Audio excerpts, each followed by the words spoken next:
I'm David Zarefsky of Northwestern University, and I have the privilege of opening this third plenary session of the Conference on the Promise of Reason. And since I think I'm the first person not from the University of Oregon to have this honor, I want to take just a moment on all of our behalf to thank our wonderful hosts for all of the tremendous work that's been done in both the planning and the operation of this very stimulating conference.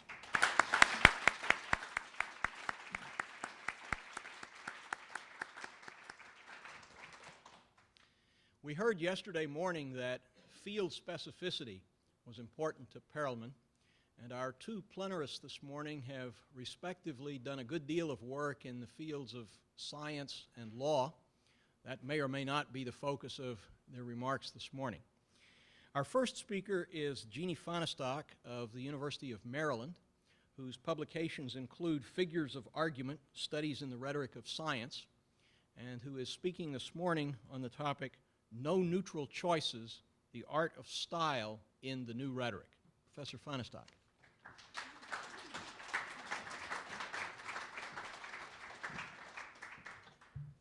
I also want to open by thanking the conference organizers for creating this occasion for us to celebrate the new rhetoric, and especially for giving us the privilege of hearing Noemi Perelman's reflections on her father. That was truly a memorable experience. Well, I want to open with an example of persuasive language in action, echoing from source to source.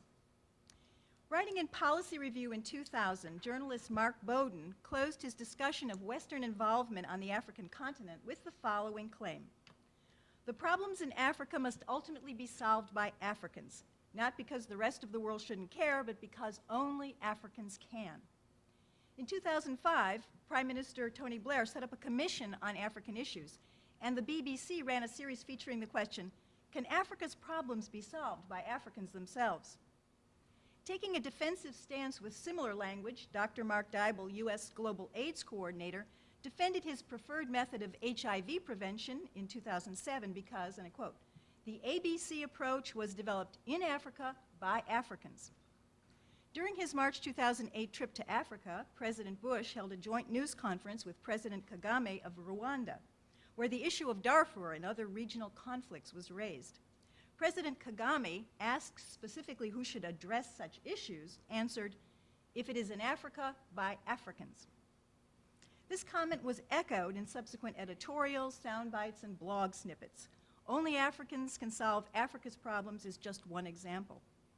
Perhaps the source, if there could be one source for this repeated perspective, is a book published in 1992 by the Africa Policy Information Center and edited by William Minter, contributor to The Nation and a senior analyst with Africa Action. This collection of 3 policy documents has, angled in bold letters across its cover, a summarizing title that distills this form-content pair, Africa's Problems, African Initiatives. In all these examples, a linguistic formula has come to express and at the same time justify a policy principle. Independent users chose the same stylistic device to express and indeed to epitomize their argument.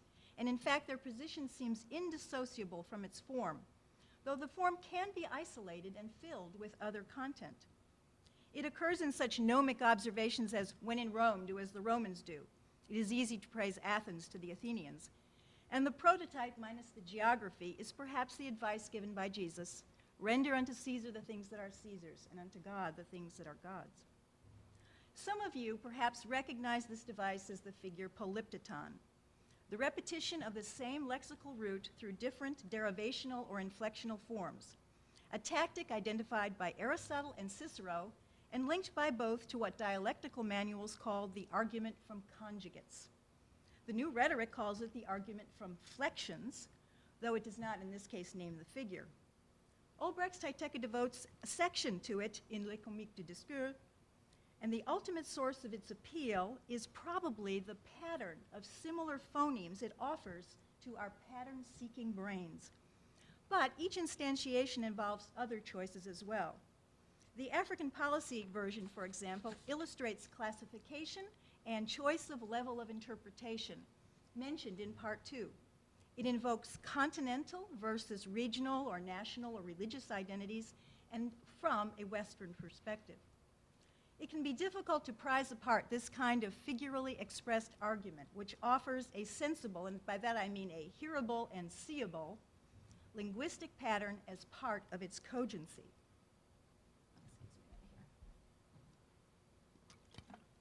This opening example helps to illustrate certain foundational points about the language of argument made throughout the new rhetoric. Language choices encode selected objects of agreement and constitute techniques of argument, in this case a scheme of association. Such language argument links occur throughout a treatise that dedicates itself, after all, to the discursive means of obtaining the adherence of minds. The authors limited themselves.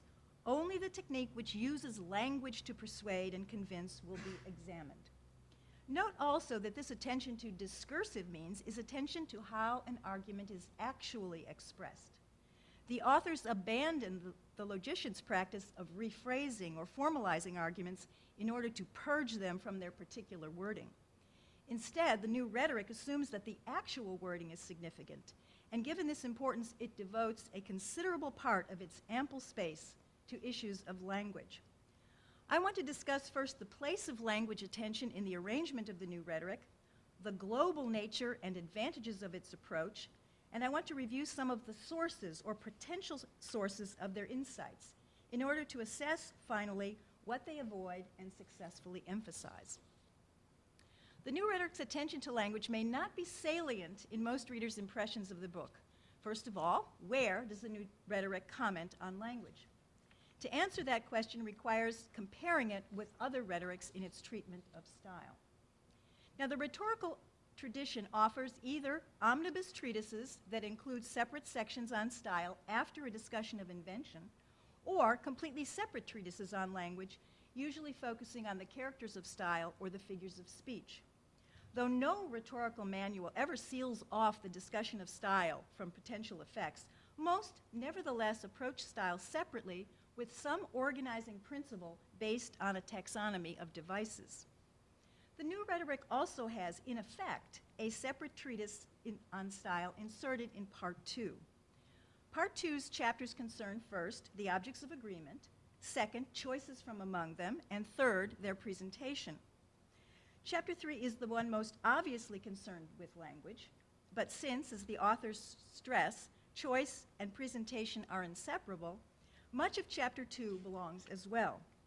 Unfortunately, these chapters, in their very titles and throughout, contain translation problems in the English version. For example, our usually reliable translators choose data for the French term donner. This choice has a certain Latin authenticity, but to an English speaker, data suggests only facts, and quantitative ones at that. But the givens, the donner in an argument, can include anything from the objects of agreement. So the title of Part 2, Chapter 3 should be Presentation of the Givens and the Form of the Discourse. This separate section on style matches the model of having a separate section in a manual devoted to expression. But in the new rhetoric, this section does not come after a full discussion of invention, nor does it contain everything the authors have to say about style. Far from it.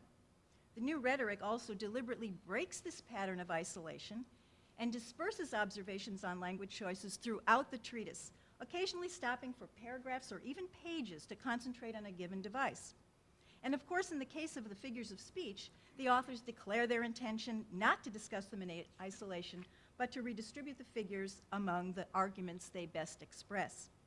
This dispersal highlights the functions of choices, but it downplays their formal identification and salience. Gross and Deeren call it correct conceptually, but indefensible as an expository strategy. This problem of how to present the argument-language connection has no easy solutions, and it's one we should all be pondering. The innovation in arrangement in the new rhetoric corresponds to an innovation in the material covered. The authors understand that any study of persuasive language is a study of choices among possibilities, a point familiar to all students of style then and now. However, they are uncomfortable with the notion that only deviant expressions are of interest. No, as they emphasize, unnoticed expressions are still argumentative. This observation, however, gives the analyst of rhetorical style an enormous problem, since, as they note, any study concerned not with divergences, but with what goes unnoticed will be of a global nature. Anything that comes into view under some method of analysis can count in the persuasive dynamic of a text. To offer an example of the explosion of potentially significant features, Section 39 covers the following: negative expressions and negative words, subordinating and coordinating conjunctions, subordination and in adjective-noun pairings, prepared phrases, concession markers, hypotactic and paratactic passage patterns, verb tenses, generic third person and indefinite pronouns, singular versus plural nouns, and the demonstratives, this and that. Classical and early modern rhetorical manuals typically pass over most of these preliminary choices of representation and encoding. But the new rhetoric sets the precedent for a rhetorical stylistics that combines attention to the arguer's basic semantic and syntactic choices, as well as to the high-end devices labeled as figures. To illustrate what their attention to the basics can bring into view, I offer the following. In Section 32, Choice of Qualifiers, the authors discuss the role of adjectives and insertion into a class that comes with the act of naming and qualifying in establishing the objects of agreement. The epithet, they note, results from the visible selection of a quality which is emphasized and which is meant to complete our knowledge of the object. In short, whether terms are modified or not is one of the signs of how prior agreements are being invoked. Cases in the history of science illustrate this point. In the 18th century, when the nature of electricity was very much under debate, the objects of agreement about apparently related phenomena were very unstable. Galvani, Volta, and others rarely referred to what they thought they were observing without a qualifier. It was also always natural, artificial, or animal electricity, depending on whether it was observed in lightning, friction, or frog muscles. But eventually, these phenomena were unified. The adjectives disappeared in most contexts. And as historian George Johnson puts it, electricity is electricity. The opposite has occurred in the case of the term gene. The evolution of this term has been thoroughly traced by historians and rhetoricians of science. From Darwin's Gemmules to de Vries's pangenes to Johansson's 1909 clipping to genes, decades before Chargaff or Watson and Crick discovered the chemical and structural nature of DNA. But in the last decade, the term has grown problematic as an object of agreement, thanks to discoveries of introns, exons, embedding, overlapping, and RNA control of the genome. The term gene is now accompanied often by a qualifier. And as Francis Collins, director of NIH's Human Genome Sequencing Program, noted 2 years ago in Nature, we almost have to add an adjective every time we use that term. Even with its sketchy treatment of an issue like this, the new rhetoric can bring such conceptual choices to our attention. But I think the most important advantage of its global approach is that it licenses bringing in the analytical methods of discourse analysis, pragmatics, sociolinguistics, and literary stylistics to the study of language in argument. I was excited to learn yesterday that from the panel by Professors Amasi and Corin that this project is in fact underway using French discourse analysis. Anglophone versions like Systemic Functional Linguistics of M.A.A.K. Halliday or the Critical Discourse Analysis of Norman Fairclough are also available. Discourse analysis in all of its varieties pays methodical attention to options of semantic and syntactic representation, only briefly mentioned in Part 2 of the New Rhetoric. But discourse analysts are usually concerned with uncovering unconscious patterns of usage to decode and reveal the underlying ideologies of a text. They often operate like cryptographers and tend to see text as arguments, not as arguments which do not compel adherence. Yet they often elicit patterns with undoubted persuasive consequences if the analyst also has available some parallel concepts about the constituents of argument, such as the New Rhetoric so richly provides. The New Rhetoric was written well before these approaches were founded in the 70s and 80s, but its treatment of style can accommodate their quantitative methods to yield a much fuller rhetorical stylistics than one will find in the older manuals. But the New Rhetoric does not, I would say, improve on the older manuals when it comes to the figures of speech. It starts out with two criteria for the figures: an identifiable form and a use removed from the normal or neutral. These are killer criteria, since there is no end to definable forms, and noticing a structure always invites a potentially damaging means-end dissociation. To get around these problems, the author suggests that figures are noticed and then somehow ignored or accepted or normalized into the context of an argument. Furthermore, this normalization presumably occurs whether the overall argument is accepted or not. To confirm this characterization, we will have to wait until we can stick someone's head into a PET scanner while they're reading an argument to see if there's a sudden blip of recognition when they read a figure that quickly fades away. The authors, I think, are better on the systematics of the figures. They simply reject them outright. The new rhetoric actually inverts the categorization problem by identifying functions first and then, as appropriate, the linguistic choices expressing those functions. As a result, as they note, the same figure can appear more than once because it can fulfill somewhat different functions. Altogether, they mention some 69 traditional devices. There are, however, many holes. The entire discussion of quasi-logical arguments of reciprocity, for example, cites many arguments expressed in perfect antimetabolism, but the figure is never identified, nor is the gradatio named in the discussion of transitivity, although the authors again cite a perfect instance. So, the intended program is laudable, the execution incomplete. Nevertheless, in both the interpolated section on style and the dispersed discussion of devices, the authors reach for new characterizations of the argumentative significance of the devices and the figures. What were the sources of their views? And how do their views compare with those of other language theorists available in the 1950s? To pay attention to first to Part 2, Chapter 3, the inserted section, the sources cited show that the authors consulted, as expected, canonical classical rhetorics. Of these, they frequently reference the most detailed Roman treatments of style, the Rhetoric ad Herennium of 80 BCE and Quintilian's Institutio Oratoria of 90 CE. They were aware of later extensions of Longinus, Talon from the 16th century, and of Vico's complete rhetorical manual and Dumarsais' treatise on the tropes, both from the 18th century. But they also read literary criticism, notably Yves Gandon's De Dimine du Style, historical studies of rhetoric in French and German, works in semantics and philology, and some contemporary rhetorical works, including, of course, Kenneth Burke, and even Richard Weaver, whose Ethics of Rhetoric contains a section on the rhetorical force of the parts of speech. Another important source is Max Black, whose article on vagueness is cited on page 130, but who is the real source of the notion, memorable notion, put forward on the next page of a fringe of indefiniteness surrounding certain words, a contribution certainly worth further study. Three sources, not just cited but discussed in the text, are worth special notice.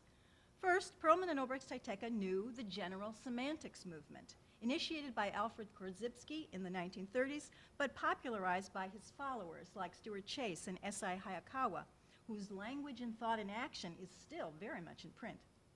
The general semanticists believed that improved language practices would address social problems, especially those stemming from bias.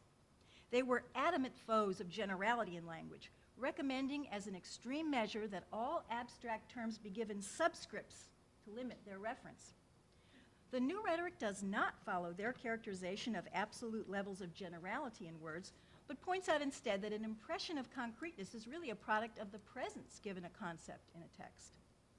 The authors also discuss I.A. Richards, who, summarizing a late 19th century trend, redefined rhetoric as the study of misunderstandings and its remedies. For Richards, in both the philosophy of rhetoric and in his work with Ogden, so far as interpretation was concerned, recourse to context was always the answer. But while always being sensitive to the argumentative situation, the new rhetoric points out, I think in a devastating way, that choosing the relative context of interpretation is also a matter of interpretation. Overall, the new rhetoric does not follow the prescriptive approach endorsed by the general semanticists or by Richards, and taken up by the many language engineers, the Strunkenweights of the post-war years. They do not believe in salvation through an impossible linguistic purity. Another important source for the authors, as Frank and Baldock show, is Jean Paulhan, and I was in a wonderful session by Michel Baldock about this yesterday.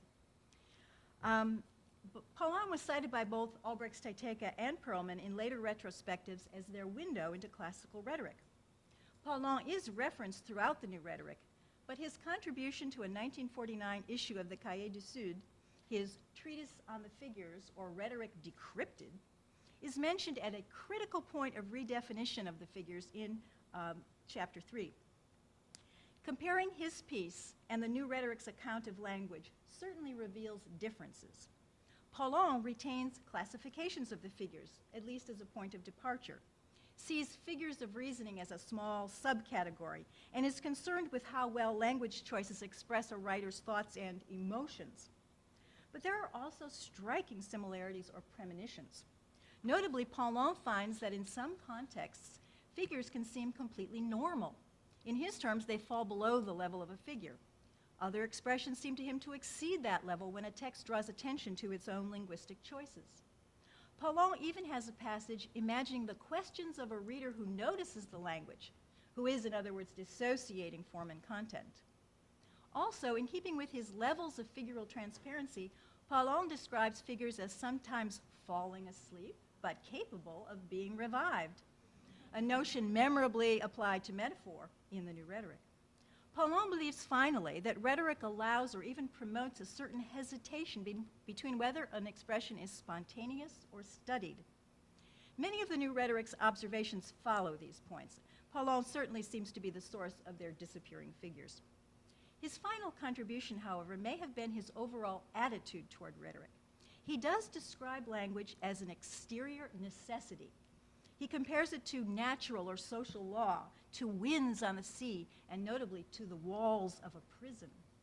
But he believes that rhetoric can, as he says, dig a break in this wall by making language vacillate before our eyes.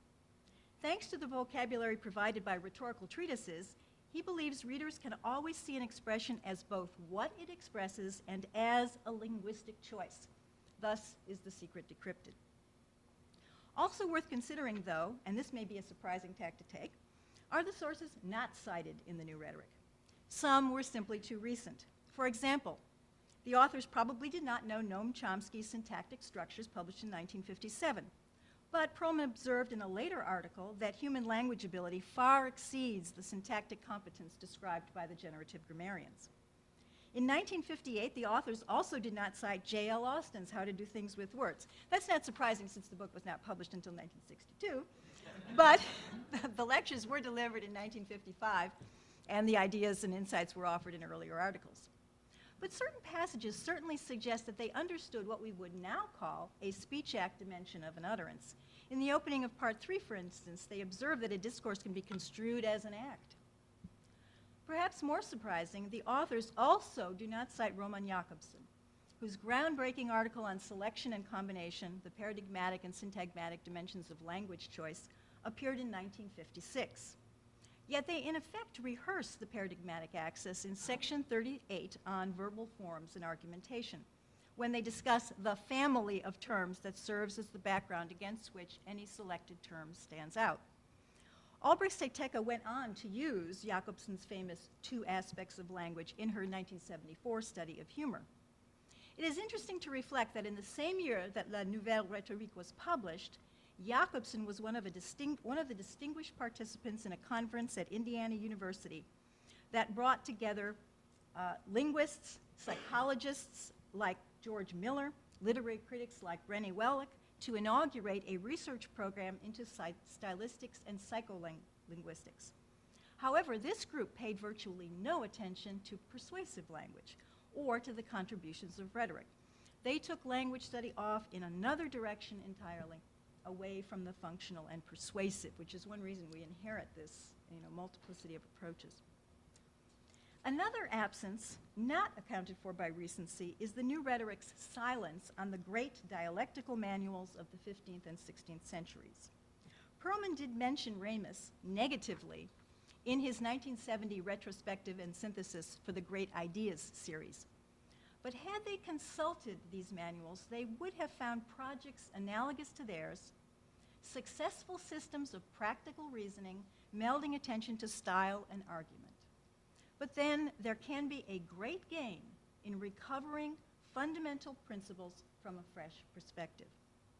The point of citing these missing sources is not to complain that Perelman and Olbrechts-Tyteca did not read every rhetorical manual or contemporary scholar of language they might have or could have. They seem to have read more than enough for several lifetimes. The point instead is to suggest that even though the New Rhetoric does not mention these other great traditions of language analysis, the cognitive approaches, speech act theory, and later discourse analysis, it is in fact compatible with all of them, and even, I think, in some sense completes them. The anticipation of these approaches underwrites for us the possibility of what we might call a much needed grand unifying theory of persuasive language. To conclude, separately, there may be nothing completely new or unthought of before in the sections on language in the New Rhetoric, but then the authors claim recovery, not novelty, for their project. Presence, aptly psychologized, is essentially a version of amplification. Even the wording of part of its definition recalls the passage in Quintilian on forcing the judge's attention. Linking topics to figures of speech was also not new. Classical rhetoric and early modern dialectical manuals tied the figures to lines of argument. But it is nothing short of a miracle that the whole of these lost teachings was recaptured at once, rolled into a single bolus, and thrust into the middle of the 20th century. The New Rhetoric's achievement in 1958 should also be appreciated in terms of the prevailing views it overcomes. It wrests attention from language as decoration, or as the badge of a unique literary merit that is exclusively in an aesthetic dimension. It does not reduce rhetorical stylistics to effective communication, as in I.A. Richards or the general semanticist reduction to the art to textual tinkering. And while Perelman is certainly an enormous influence, the New Rhetoric ultimately abandons his ambiguities, playfulness, and emphasis on consumption for the ethically serious business of choosing to argue. There is one more dragon to slay, and that is suspicion, or perhaps even fear, of the prison house of language, leading to a fanatical intolerance of mere words, or to a skeptical or elitist dismissal of mere form. As a radically analytical text, the New Rhetoric could almost be taken to reinforce language skepticism, since it unmasks so many deep and consequential choices. But the author's faith in argumentation and their emphasis on the ethical commitment required of the arguer really extends to the arguer's language. Overall, their attitude toward language is positive. There may be no neutral choices, but there are choices. In the New Rhetoric's fuller definition of language, and this one could pass you by, it did maybe for me on the first 6 readings, page 132, language is not only a means of communication, it is an instrument for acting on minds. Perelman thought this definition was so important that he repeated it emphatically in an article published in 1984, refuting philosophical requirements for an idealized language. The rhetorical approach, he wrote, considers language as an instrument enabling one mind to act upon another. Given this high valuation, it is no wonder that the New Rhetoric devotes an ample portion of its capacious space to how we say what we argue. Attention to language is a constant subtext, so that of all the classifications and categories that the New Rhetoric can be placed into, a philosophical text, sociological, legal, ethical, add another, it is a treatise on language. Thank you.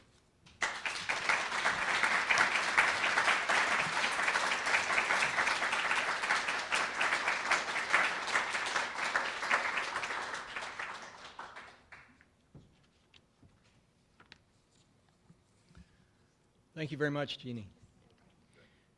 Our second plenarist is Francis J. Mootz III. J. Mootz is a professor at the Dickinson School of Law at Penn State University. His book, Rhetorical Knowledge in Legal Practice and Critical Legal Theory, recently published by the University of Alabama Press, is on exhibit over in the Walnut Room, as is Professor Fahnestock's book. His topic this morning is Perelman's Theory of Argumentation and Natural Law. Professor Mootz.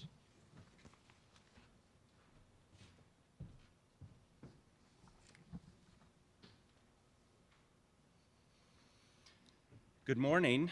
I want to start by thanking John Gage and David Frank and Jim Crosswhite for all their hard work and their welcoming of an outsider. I've never been to a rhetoric conference. I believe I've never met anyone at this conference before I came here, and it's been a wonderful experience so far, and I'm sure it will continue to be. So I've really benefited a lot from what I've heard. I didn't know philosopher deans existed outside of Plato's imagination, but that was very interesting to see at the opening. But it's really been a great conference, and I too really enjoyed Noémie's talk. I think it was wonderful. My paper is available. It looks very pretty, but I assure you that it is a preliminary draft, and I welcome any comments. I believe there's going to be copies on the way out. My topic is Perelman's theory of argumentation and natural law. Chaim Perelman resuscitated the rhetorical tradition by developing an elegant and detailed theory of argumentation.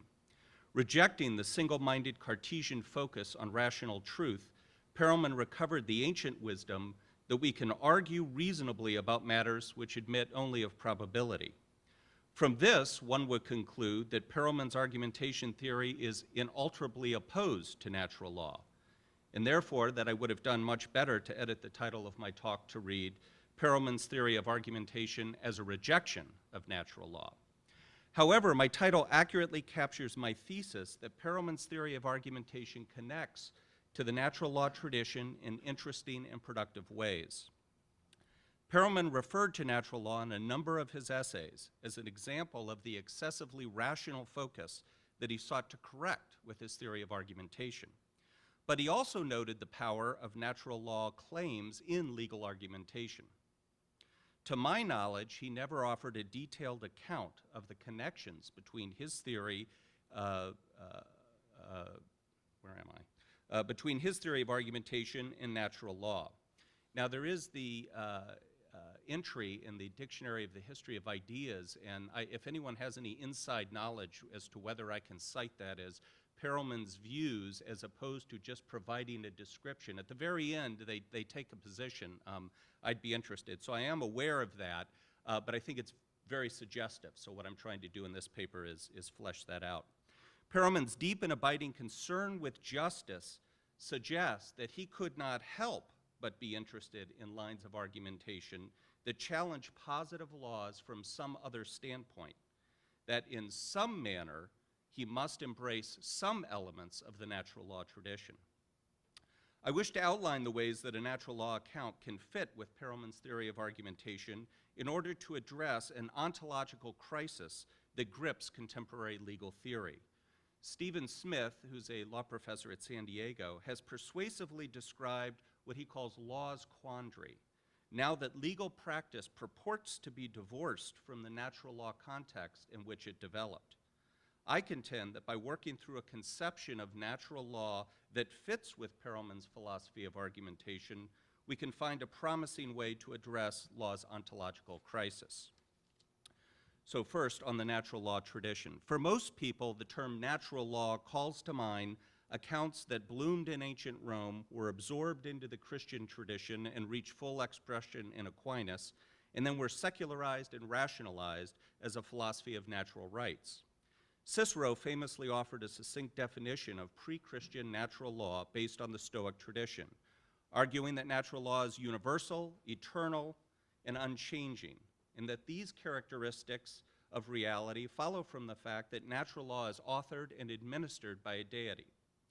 This account easily was accommodated to Christian principles that were embraced and propagated by the Roman Empire. Centuries later, Aquinas famously differentiated eternal law, natural law, and positive law, arguing that God's divine will was beyond our ken, but that we are capable of determining the conditions for human flourishing through the use of our reason because, to borrow St. Paul's words, the natural law has been written in our hearts. In the Enlightenment period, the persistent demand for human rights became rooted in univocal reason rather than a religious cosmology. Most recently, Grisey, Finnis, and George have argued for a, quote, new natural law that purports to rejuvenate Aquinas' approach in terms suitable for our secular and rational age. Very loosely described, they contend that incommensurable human goods simply are given as elements of human flourishing, and provide the basis for ethical decision-making through the exercise of practical reasoning.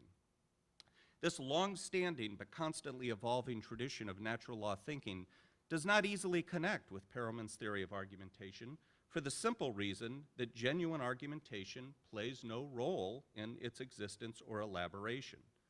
By positing an abiding criterion that exists outside of time or place, there is no room for argumentation. Instead, there is simply validity or non-validity.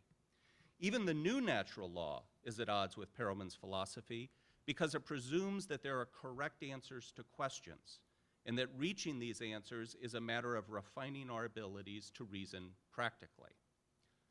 It should not be surprising that Perelman roundly criticizes natural law. He rejects the secular rationalist incarnation of the tradition that presumes that reason can determine not only what is true, but what is just.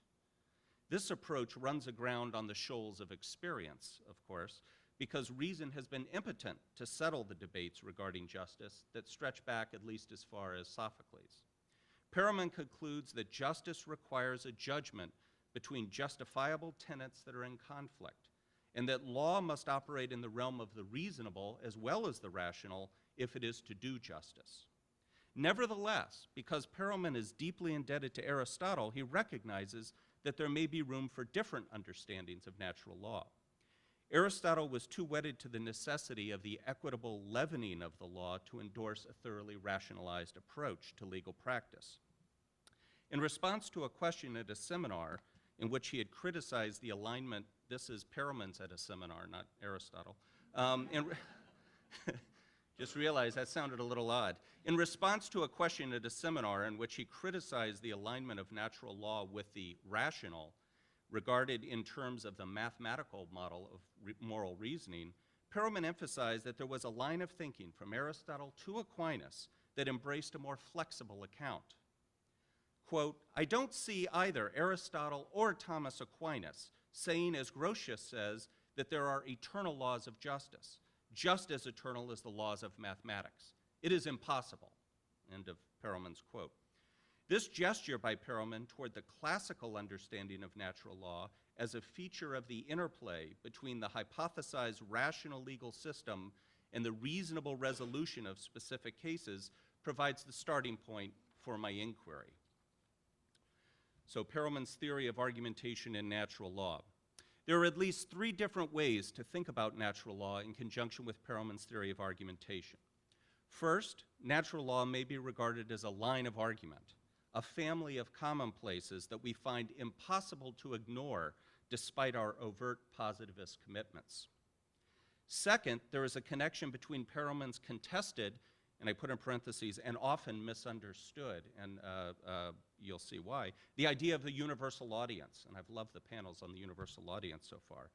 So there's a connection between, I think, a natural connection between the universal audience and the natural law tradition.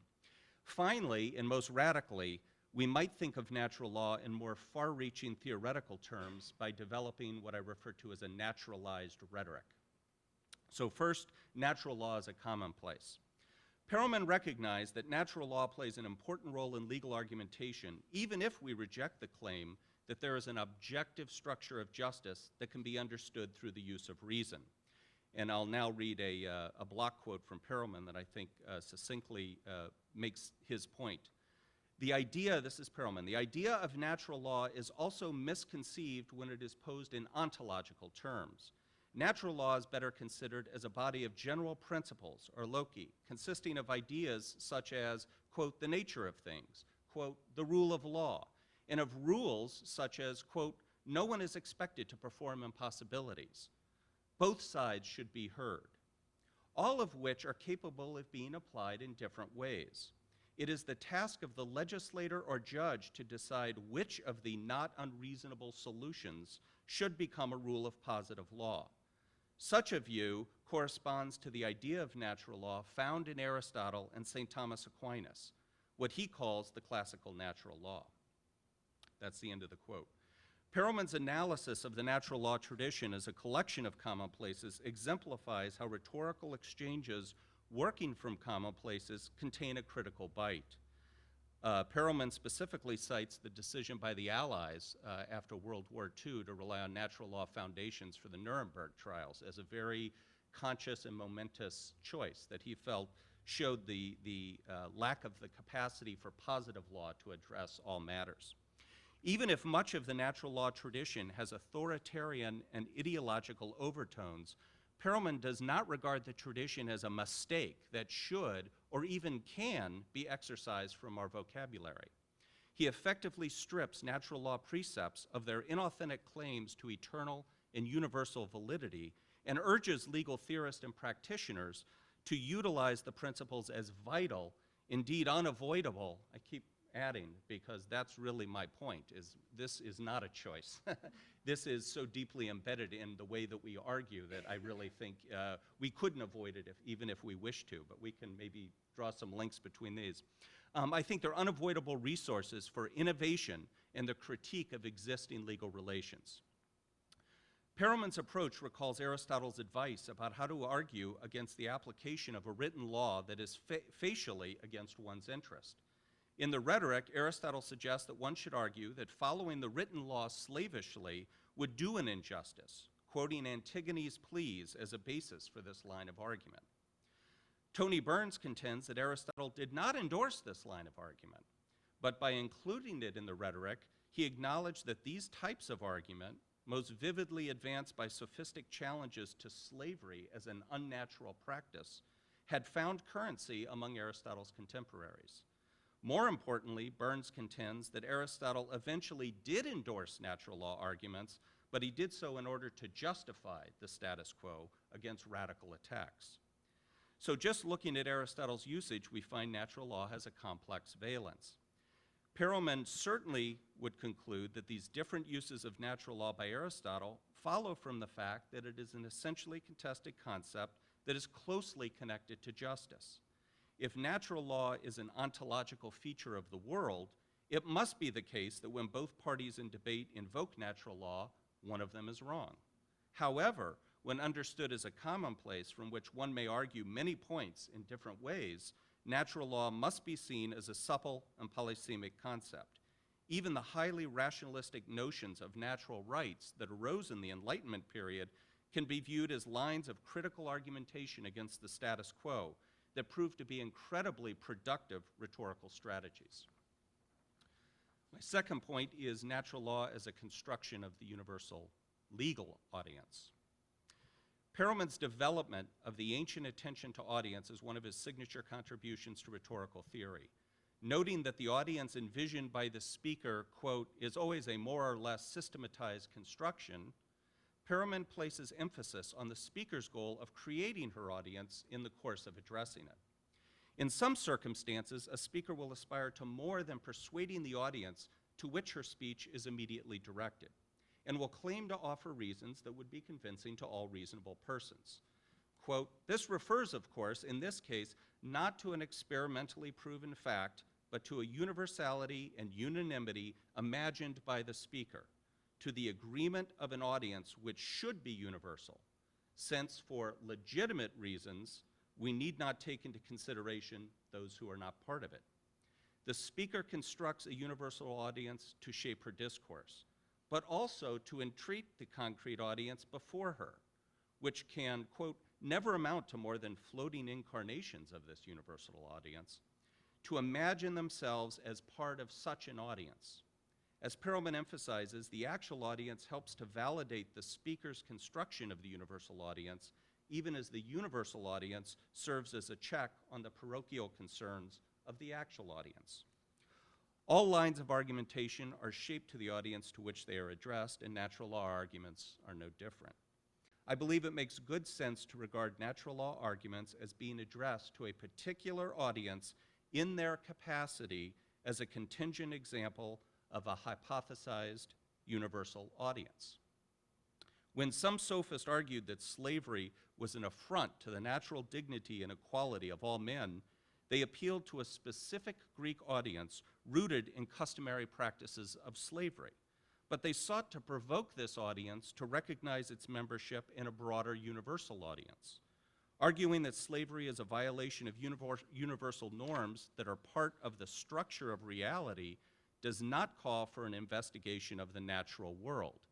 Rather, it calls for a reconfiguration of the self-understanding of the audience. As a lawyer and law professor, and that is a frightening thought, I know, for many of you, but we're not all as they are portrayed on TV. But as a lawyer and law professor, I have no doubt that natural law arguments, even if they're not characterized as such, are ubiquitous and unavoidable in legal practice. If we agree with Perelman that there is no abiding structure of reality that grounds these arguments ontologically, we must seek to understand these arguments by exploring the character of the audience that the legal orator seeks to construct, and the manner by which the orator seeks to motivate an actual audience to act in response to these arguments. I regard this task as impossible without employing some conception of the universal audience, and therefore it is critical to Perelman's philosophical clarification of legal argumentation. So I think the universal audience is a necessary part of Perelman's discussion of legal argumentation. And that, in turn, is a practice that he regarded as exemplary for moral argumentation. So this leads me to conclude that regarding natural law claims as commonplaces that seek resonance with an audience inspired to reconstitute itself as the universal audience resides at the center of Perelman's theory of argumentation and is not just an obscure detail in Perelman's scholarship. By considering natural law arguments, we can avoid some of the misunderstandings arising from Perelman's use of the term universal audience to refer to a hypothesized audience of all reasonable persons to whom a philosophical claim to truth is addressed. So by switching to the natural law context, I think the universal audience makes more sense and we can perhaps avoid some of the difficulties. A natural law argument is directed to a universal audience for whom the actual audience, whether a jury, judge, or appellate panel, serves as a stand-in. But this is not to say that the audience is hypothesized to be generically rational or generically reasonable. Claims in this setting are peculiarly legal in nature and are best paraphrased as, no reasonable person seeking to implement the values of our legal system could conclude that slavery is legitimate, notwithstanding our customs and written laws to the contrary. Arguments traditionally couched in natural law terms are not arguments to a timeless and decontextualized rational being. Instead, they are arguments designed to provoke the actual audience to rise above their parochial interests and to conceive themselves as empowered to articulate truth, justice, and other confused notions in a manner that all persons should find persuasive. Now that's my take on the universal audience, and I've been pleased to see many other takes, so I can't be accused of deviating from the norms of the group, because this is very contested, but that's my take. The last section is on naturalizing rhetoric. There is a final and more radical sense in which we can connect natural law with Perelman's theory of argumentation, which I call naturalizing rhetoric. I'll dramatically pause and let that term, what does he mean by that? We naturalize rhetoric when we regard human nature as rhetorical. Simply put, it is our fixed human condition to be constantly recreating ourselves and our society through our rhetorical exchanges with others. A naturalized rhetoric embraces the paradox that non-essentialism is essential to our being, that we can find a foundation for reflection in anti-foundationalism. A naturalized rhetoric has both explanatory and normative force. On one hand, a naturalized rhetoric underwrites Perelman's theory of argumentation by emphasizing that his theory is an affirmative account of our nature as reasoning beings, rather than a reluctant concession to limitations of our rational capacities. Perelman is less vigorous in his critique of Cartesian rationalism than Vico, who argued against the incipient rationalism of the Western tradition by defending the priority of rhetoric and its connections to our imaginative capacities and the metaphoric structure of understanding. by naturalizing rhetoric in the humanist tradition exemplified by Vico, we can elaborate the ontological claims that subtend Perelman's theory of argumentation.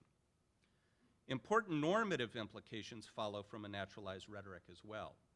If it is our nature to be rhetorical, an ethical system oriented towards promoting human flourishing would require that we ensure the social and legal context for the development of this capacity. This is an ethical claim, not an ontological claim. Moreover, a naturalized rhetoric suggests a basis from which we might approach one of the central questions in rhetorical theory, whether there is a basis for distinguishing good rhetoric from bad rhetoric in a more productive manner. It is crucial to keep in mind when exploring these themes, however, and this is, I'm sure, what's running through every single mind at present, it's crucial to keep in mind that we must avoid the temptation to essentialize our rhetorical nature by supposing that it includes more substantive agreement on shared norms than can be secured in dialogue and argumentation. In other words, it is always illegitimate to extrapolate from our rhetorical nature certain natural law lines of argument that must be accepted by all rational persons and therefore can be coercively imposed. So that's what we have to keep in mind is all too often the natural inclination in the natural law tradition is to head in that direction. Perelman's cautions about the dangers of invoking the universal audience are particularly pertinent with regard to these potential abuses of natural law claims. He warns of the danger of elitism that results in characterizing dissenters as heretics or irrational, or which leads the speaker to constrict the actual audience to a small vanguard that already accepts all the claims being put forth. These ideological tendencies that Perelman notes are closely associated with natural law argumentation through the ages. But my claim is it's precisely by naturalizing rhetoric that we have the best chance to avoid these difficulties and misunderstandings. It is our nature to be rhetorical, and the variety of legal systems rest on this naturalized rhetoric, rather than on an objective state of affairs that can be discerned by reason alone. It is only from this perspective that we can understand how natural law argumentation works as a line of argument that seeks to construct a universal audience through rhetorical means. I'm not writing on a completely blank slate in legal theory to suggest this reading of the natural law tradition. Even the resolute analytical legal positivist H.L.A. Hart famously conceded that it made sense to acknowledge that there is a minimal natural law requirement that shapes the legal system in light of our nature and the bare need for human survival. There are several productive points of reference in recent legal theory that develop alternative accounts of natural law in a manner congenial to my thesis and that I think I can draw from. In contrast to Hart's minimal concession, Lon Fuller argued that moral commitments generated in communicative exchange extend beyond and sometimes override the biologically driven struggle to survive. Fuller's dramatic final plea in his book, The Morality of Law, calls, in my estimation, for a naturalized rhetoric. And this is a quote from his book. If I were asked then to discern one central, indisputable principle of what may be called substantive natural law with capital letters, I would find it in the injunction: open up, maintain, and preserve the integrity of the channels of communication by which men convey to one another what they perceive, feel, and desire. More recently, Lloyd Weinreb has moved beyond Fuller's tentative suggestion and argued in favor of natural law, understood as the effort to work out the normative cosmos in which we find ourselves as creative participants. Fuller and Weinreb provide starting points in legal theory for understanding a naturalized rhetoric as a development of the natural law tradition. And I would just note Weinreb's book, Oedipus at Fenway Park. If the title doesn't get you, the thesis will. So I think it's Harvard University Press. So my conclusion. I will conclude by suggesting that reading natural law in light of Perelman's theory of argumentation provides a practical and theoretical response to the ontological quandary facing contemporary legal theory. Stephen Smith's incisive description of this quandary paralyzes the reader by offering an either-or proposition. Either the law, right, and lawyers appeal to the law, and the basis of his book is that's law's quandary, as we refer to the law and we have no idea what we're referring to, because we've lost the ecclesiastic context in which this developed. Either the law refers to something outside legal practice that can direct it, or it is just a nonsensical reference that exposes an ontological gap in which our discourse operates. These unsatisfactory alternatives obscure the fact that the rhetorical appeal to the law is not an appeal to something that exists outside the practice of law. By attending more carefully to legal practice, we can explain and justify our references to the law as part of legal practice. Legal practice has historical and normative depth that always vastly exceeds any particular legal argument. And it's that tradition and using the commonplaces in this way that I think that's what the law is. And that's enough for me because Perelman said so. In Perelman's account, the law is best conceptualized as a set of commonplaces from which one can draw in making an argument in a particular case, and by which one creates a universal audience competent to do justice. The topoi that form the law are real and provide guidance, but they cannot resolve specific legal disputes definitively. Referring to the law is just to make a general reference to these topics from which one can argue for a specific result. Consequently, the law is neither empty nor sufficient in itself to determine answers to legal questions. Finally, the activity of appealing to the law is a feature of our nature as hermeneutical and rhetorical beings, a nature which can be explored by means of a naturalized rhetoric. We find a natural law solution to law's quandary, but my account is very different from the traditional natural law account to which Stephen Smith, I think, is heading in his book. Perelman's theory of argumentation provides a way to resuscitate natural law theorizing while moving beyond the false certainties that Perelman knew only impede our quest for justice. Thank you.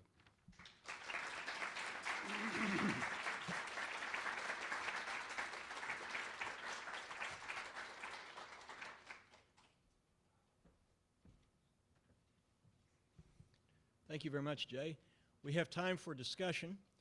Let me ask that you direct your comment or question to either of our speakers, and then whenever appropriate, we'll invite the other one to comment as well so that we can have something of a colloquy. Mike.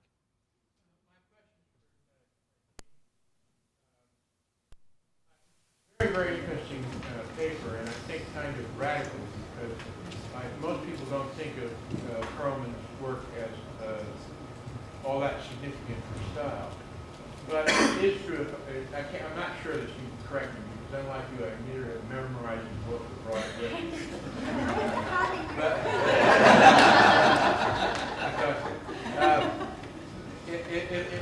If my memory serves me correctly, Perelman and Olbrechts-Tyteca make a distinction between those figures that have argumentative significance and those that do not, and deal only with those that do.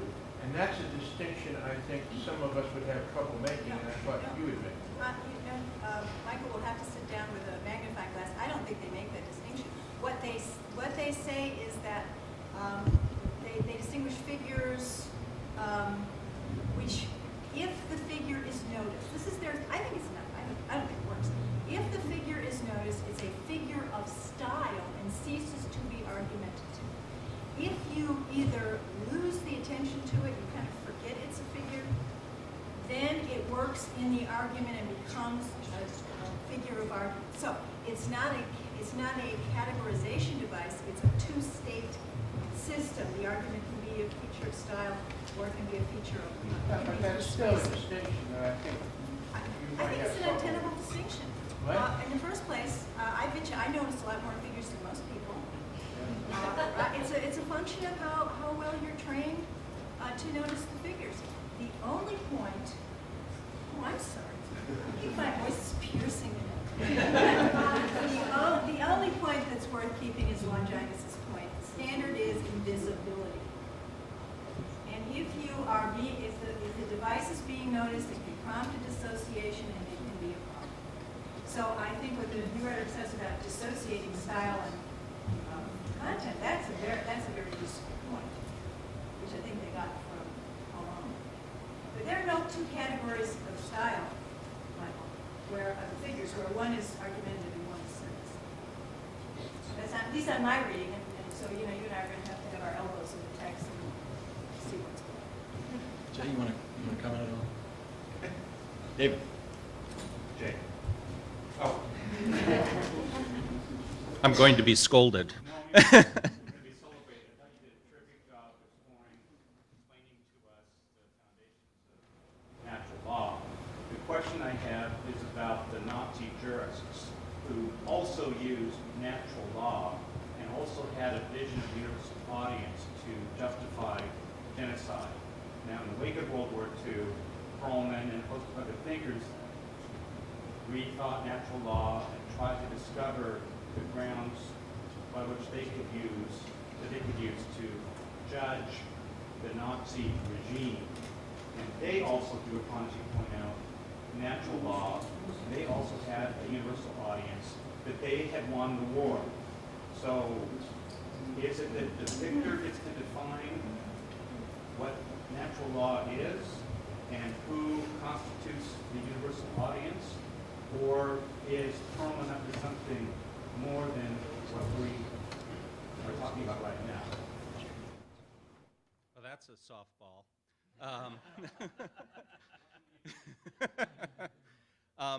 I think the answer is yes to both questions. I think, in a way, I'm pragmatic enough to say that the victors write the history, the victors define the universal audience. I mean, that's a fact, but to me, that's why it's a rhetorical game. There are no guarantees. You don't know if you're going to succeed in persuading a single person, and you don't know if the values of justice, if the flickering candle will survive the darkness of the Nazi regime. I mean, there's no guarantees, and so I'm pragmatic enough on that. I think, in a way, I guess the question is sort of teleological. Are things, every day in every way getting better and better, and will some conception develop? And I'm also a little skeptical about that there's anything more than this is a better argument that most people will abide by. I will say there's been a lot of fascinating work on Nazi law, particularly as implemented in France.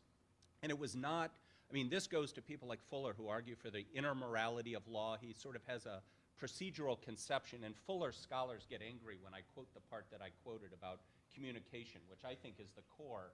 But it's just on the last page of his book, after all this procedural stuff. But folks who are interested in the inner morality of law can easily show that the Nazi regime failed in almost every respect to be a lawful regime. It's not a case of, well, that's a law just like our laws.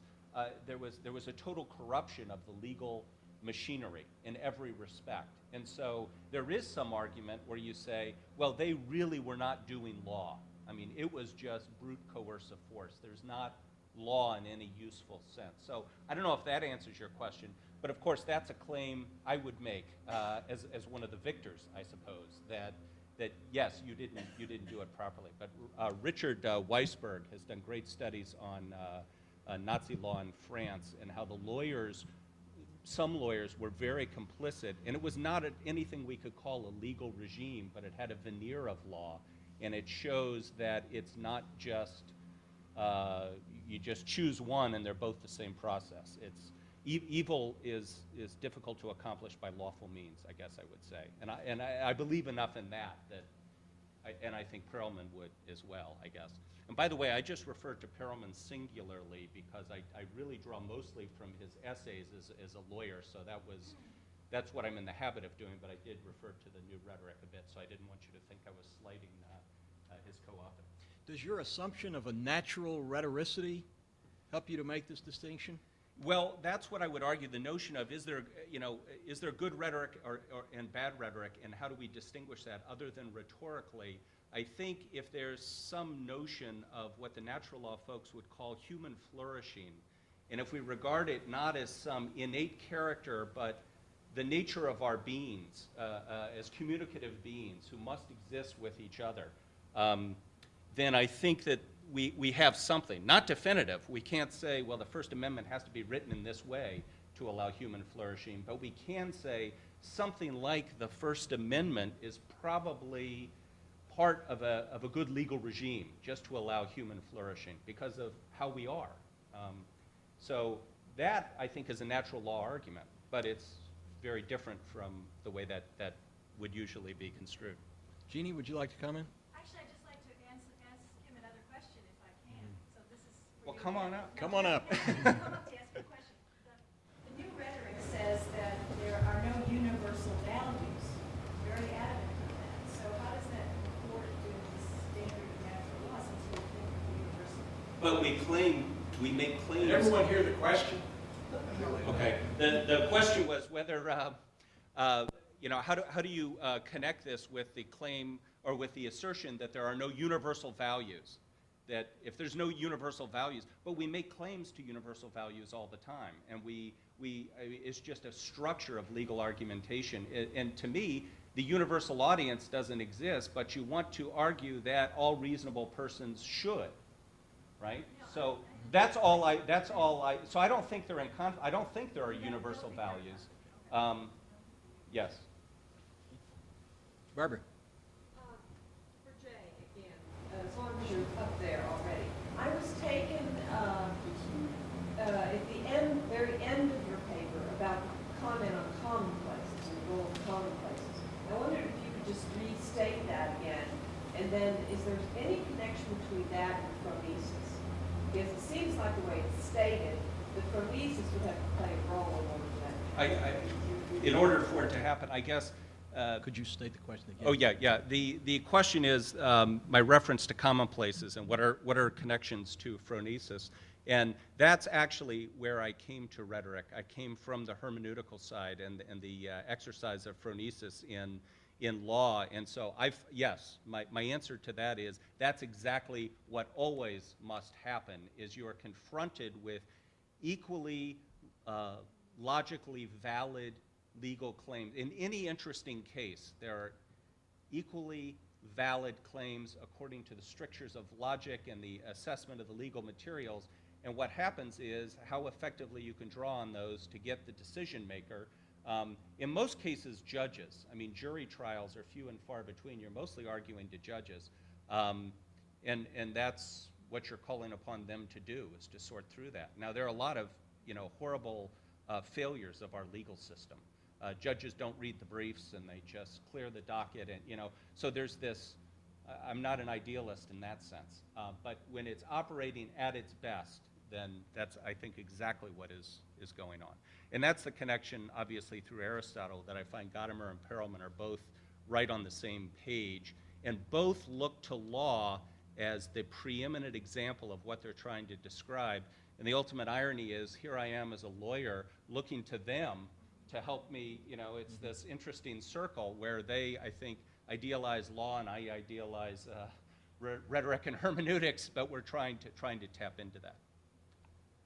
You want to comment, Jean? Davina. For Jeannie.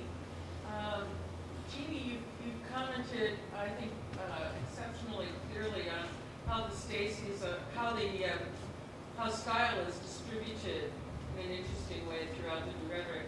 And I'd like to ask you if you think that the Stacy's are working the same way. It seemed to me the last time I taught Perelman, which was just this past semester, so if I get things wrong in terms of reference, I'll put it down to early onset Alzheimer's. But I think part 3 actually does go through in talking about argument of value, argument of style. It talks about, in terms of its discussion of facts, it's not exactly moving in the direction of a sequence of arguments, but there is a discussion of facts, there are discussions of definition, and it seems to me that just in the same way that you talked about how there's really not a discussion of style. There's not the expected kind of discussion of language because it's dispersed.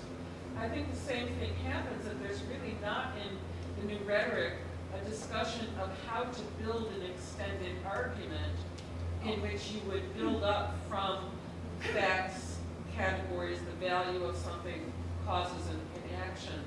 But I made the case to my students that you could still draw that out, and I would like you to tell me I was right. In the car before we were driving here, we said we thought it would be productive if we talked a bit about the pedagogy of the new rhetoric, about how you explain it and teach it to undergraduates and graduates and students. And I think maybe that's sort of what you're getting at.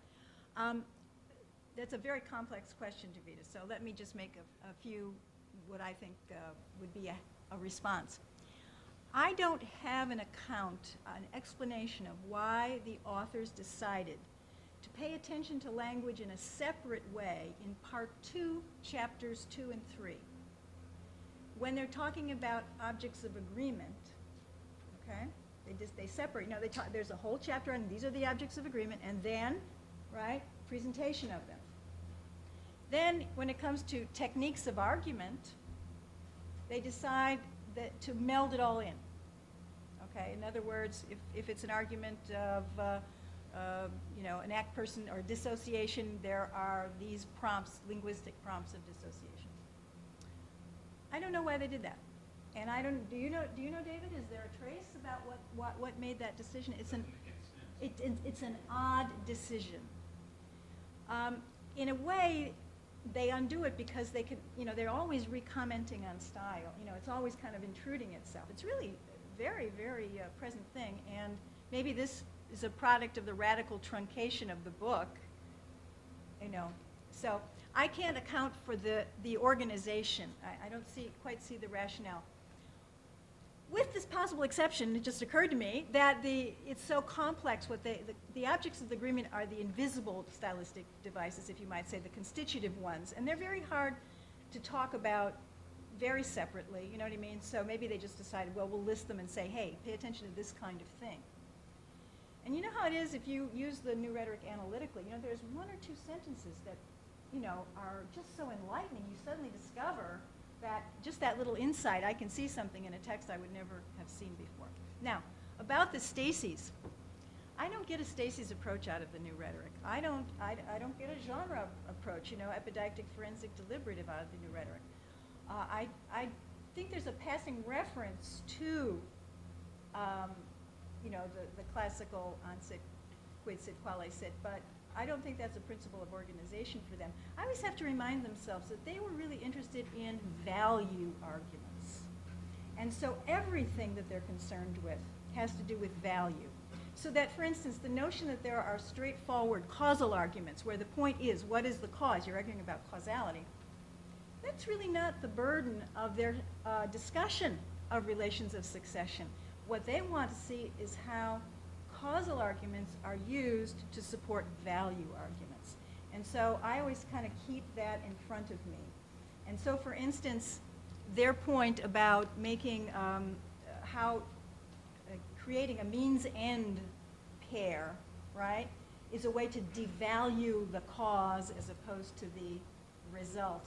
It makes perfect sense to me if I always keep that lens in front of me, that this is not about the on sit, quid sit, quale sit. This is all about the quale sit. It's really about value argument. Do you want to take up your own invitation and comment at all about the pedagogy of the new rhetoric? I think there are probably as many good approaches as there are people in this room. It's a difficult book to teach. I don't think the realm of rhetoric is a successful truncation. I have always been disappointed when I have used it, and so I always go back to using the real thing. I find that students this is my original copy, notice this is a hardback. I find that my students are overwhelmed at first, but then they get very excited. I can see Linda Benzelmeyer shaking her head, so she's had that experience as well. It requires patience. It requires a huge amount of the curriculum if you're teaching a course in argument. But I've got, you just do it. And people are frustrated, they're put off, and then they go back to it and back to it and back to it. Often what happens is that the first exposure doesn't take, but you have to read it again, and that's what students usually do on their own. I mean, I think I've got students who can do better chapter and verse than I can. So that would be just my comment. I'm sure other people have good solutions. Yes. This is a question for Jay. Jay, on the one hand, natural law, right, is associated with these loci or commonplaces which are unavoidably appealed to in the course of argumentation. So in that case, natural law arises inside of argumentation. It's kind of functional. And then you ran through one account of natural law, I can't remember who you attributed it to, that was keep the discursive channels open for argumentation. Now that seems like a different conception. That's not one that arises within argumentation, but from outside of argumentation. It says, let there be argumentation, let there be open discursive channels. Right. Now that sounds more like traditional natural law. Yeah, yeah. It's not produced inside of some human effort. Right. Well, that's talk about the. Well, that's the. Oh yeah. The question is, and that was the quote from Lon Fuller, who says the one injunction, the one sort of substantive principle of natural law, because he was writing about a procedural theory, is to keep the channels of communication open. That's the basis. But that was in the part of my paper dealing with naturalizing rhetoric, and so that's the move. Can we? I think it's hopefully was commonsensical to say, okay, natural law as a collection of commonplaces, natural law in the relationship to the universal audience, but let's push it further and say, can we naturalize rhetoric, which is much more in line with the traditional natural law approach, but attentive to the first two moves. And the question is, where do you stand when you naturalize rhetoric? Well, you stand in the same place that you stand anytime you make claims about human nature. So it's recursive. You would say, well, of course, if I were trying to persuade you that this is an effective way, I would draw on natural law commonplaces in the course of arguing that this is the way. All men are created equal, right? And now we believe within the last few hundred years that all men and women are created equal. Gee, how did that happen? Well, we're gesturing towards something, but there's some nature of human equality that stretches all the way back in history, right? And is there something about the way humans are that connects with this, or is it just a line of argumentation? What I'm suggesting is maybe it is productive to say in some way some of these arguments we make do link to how we are as humans, but I can only defend that rhetorically. So it's just a different type of argument rather than descriptive of how lawyers argue. It's operating in a different realm. I don't see any way around that, right? The question is whether you might ask, well, is it productive to then make these other arguments, or should we just say, here's how lawyers argue about natural law? And my answer is yes. For me, it's productive. But you don't have to do all of them. I guess my point was there's those three takes on how to connect Perelman's work on law and natural law. I think you could pick any one of the three and just and run with it. So I don't think that they all stand or fall together. So hopefully the commonplace approach, I think, should resonate, and I think would be very productive if we just looked at how natural law is used, even though it is the phrase that shall not be uttered in American courtrooms, how it's used. Alan. I have a friend who's an attorney, and he gave me what seemed to be the best legal advice I ever received. He said, Alan, don't confuse the law with common sense. Most of the laws that I encounter during my life and on a daily basis, such as what's the real speed limit, how can I buy a bottle of wine in a grocery store on Sunday, don't seem to be concerned with all this at all. I mean, and so how does this? I just wondered how and I've never encountered justice and injustice except in my divorce, which of course I was treated unjustly. But other than that, I have not encountered the law as a matter of justice and injustice, and I suspect that's true of most people's lives as well. So I wondered how that body of law fits into what we were talking about. Well, if you were pulled over by a police officer and had a child in the car who was sick and you were heading to the hospital, and there's nothing on the statute books that says, oh, ignore the speed limit if you're going to the hospital with your sick child, then I think you would. But yes, but that's the context. Yes, I mean the positivist goal was to disassociate discussions of morality and justice from the social reality of law, and I think ultimately, my experience as a lawyer is ultimately that fails. It's a very powerful analytic device. It's very descriptive for certain purposes, but ultimately it fails. And no matter what the law is, you can find a point where you begin to make arguments about the nature of justice in this situation. Somewhere in all these regulations is a point where the questions of justice and injustice will turn Yeah, out. not in the regulations. I think there's somewhere in human life where questions of, are there points in human life where questions of justice come up that are not answered by what's in the regulations in some transparent way. So, yeah, I mean, law is very unproblematic, but most of us don't. It's just in the background. It's not an issue. We're not thinking about it or finding ourselves in an issue where we're. My experience is the most mundane laws sometimes pose the greatest questions of justice. I'm a contracts professor, and there's nothing more sort of basic and fundamental than contract law, assuming consensual obligation. Profound questions of justice that arise in the simplest context. So it's not that the laws, individual laws, have justice within them. It's that we constantly must appeal to the law. And that's the ontological crisis we have as lawyers, is we kind of, well, where is it? Well, don't worry about where it is. I'm making my argument. And so that would be my answer. I don't think there's a safety net of positive laws that insulate us from these questions. It's just context that does, or happenstance that we're not facing those. Yes. Differentiating the new rhetoric from alternative conceptions of that were contemporary. You argued very convincingly that this is a theory of rhetoric where effectiveness of discourse is not the primary. But I'm wondering to what extent that is actually, at least in part, above the rhetoric, a very important strategy of differentiating particular techniques. I'll give you an example which always follows. The breaking of links versus the dissociation of concepts. Because the way they differentiate them is by saying that the dissociation of concepts is successful when it has launched a new conception of reality, and those concepts are never going to be seen as connected again.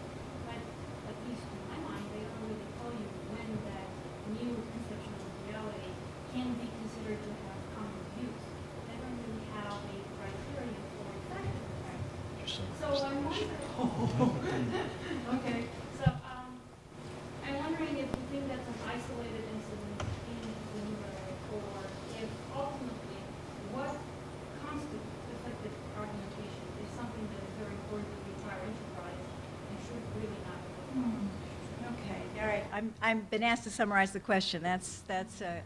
I'm kind of seeing it in two parts. First, you said that I talked about effectiveness of the language not being a standard if I compared them with others in the 50s, with Richards in particular, and that, for example, what do we do about breaking of links versus dissociation, distinguishing those two, because how do we decide when we've been successful? Would that be fair enough at a dissociation? Yeah, because that would tell us that it's a Okay.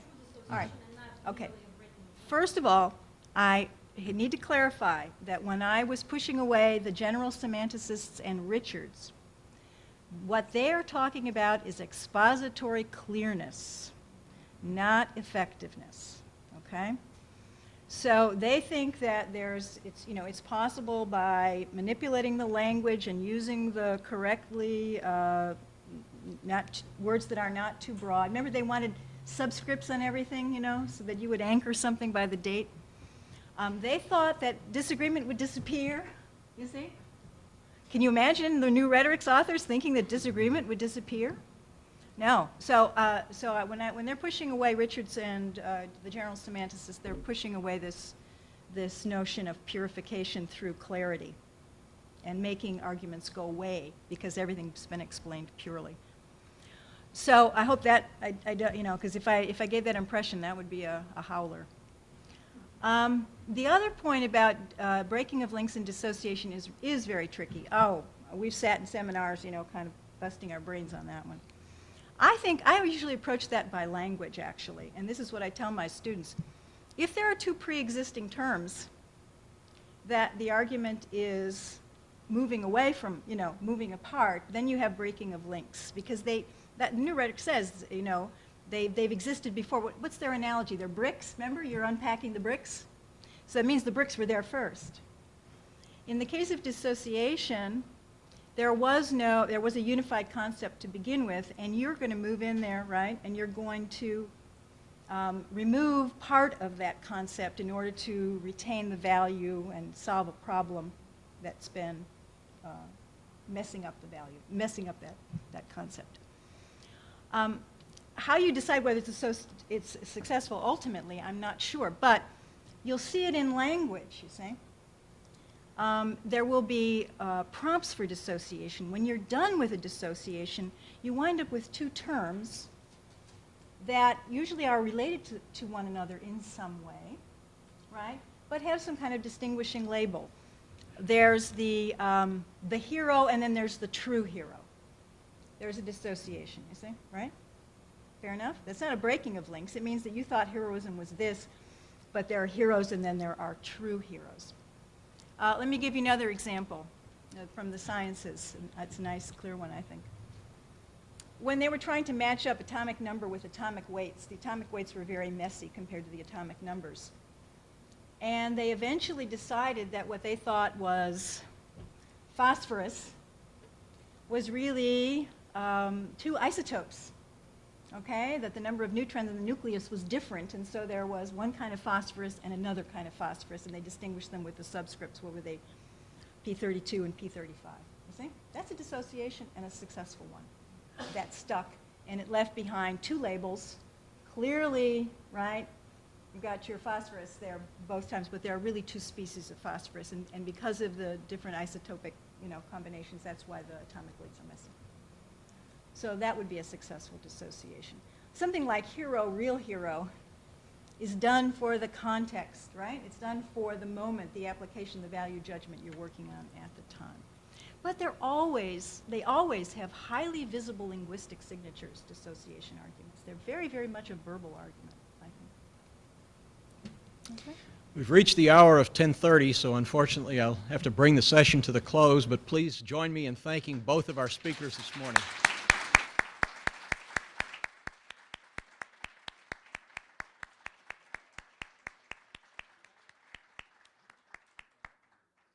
And for those who would like a copy of Professor Mootz's paper, they are available in the back of the room.